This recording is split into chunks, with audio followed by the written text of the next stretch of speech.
আজকে জুলাই মাসের 4 তারিখ 2026 সাল রোজ শনিবারে যারা কুয়েত থেকে একদিন আর বাংলাদেশে পাঠালে আপনারা কত টাকা করে রেট পাবেন, পাশাপাশি কুয়েত থেকে যারা আজকে স্বর্ণ ক্রয় করবেন কোন ক্যারেটে কত টাকা করে রেট পাবেন, বিস্তারিত তথ্যগুলি ছোট্ট এই ভিডিওর মাধ্যমে জেনে নিতে পারবেন। তো বন্ধুরা, আজকে যারা কুয়েত থেকে 22 ক্যারেটের প্রতি 1 গ্রাম স্বর্ণ ক্রয় করবেন 38 দিনার 650 পয়সা, এটা ছিল কুয়েতের মালাবার গোল্ডের রেট। অপরদিকে কুয়েত সরকার ঘোষিত 24 ক্যারেটের প্রতি গ্রাম 39 দিনার 380 পয়সা, 22 ক্যারেটের প্রতি গ্রাম 36 দিনার 131 পয়সা, 21 ক্যারেটের প্রতি গ্রাম 34 দিনার 492 পয়সা, 18 ক্যারেটের প্রতি গ্রাম 29 দিনার 564 পয়সা। এই রেটগুলোর সাথে ভ্যাট ট্যাক্স মেকিং চার্জ কোনো কিছুই যুক্ত করা হয়নি।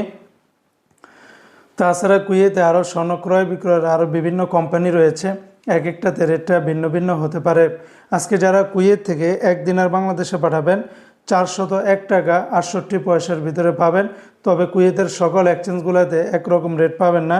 যেমন লুলু মানি ট্রান্সফার এক্সচেঞ্জে 401 টাকা, এআরওয়াই এক্সচেঞ্জে 400 টাকা 50 পয়সা, আলমোল্লা এক্সচেঞ্জে 401 টাকা 68 পয়সা, আলমুজাইনি এক্সচেঞ্জে 397 টাকা 1 পয়সা, জয়লুকাস এক্সচেঞ্জে 401 টাকা 50 পয়সা, আলনাদা এক্সচেঞ্জে 400 টাকা 50 পয়সা, কুয়েত ইন্ডিয়া ইন্টারন্যাশনাল কিউকি এক্সচেঞ্জে 400 টাকা 50 পয়সা, ইউই এক্সচেঞ্জে 397 টাকা 14 পয়সা, কুয়েত বাহরাইন এক্সচেঞ্জে 401 টাকা 50 পয়সা, বিইসি বাহরাইন এক্সচেঞ্জ কোম্পানি থেকে 400 টাকা 49 পয়সা, ওয়েস্টার্ন ইউনিয়ন এক্সচেঞ্জে 397 টাকা 79 পয়সা, আল আনসারি এক্সচেঞ্জে 396 টাকা 15 পয়সা, আমান এক্সচেঞ্জে 400 টাকার ভিতরে পাবেন।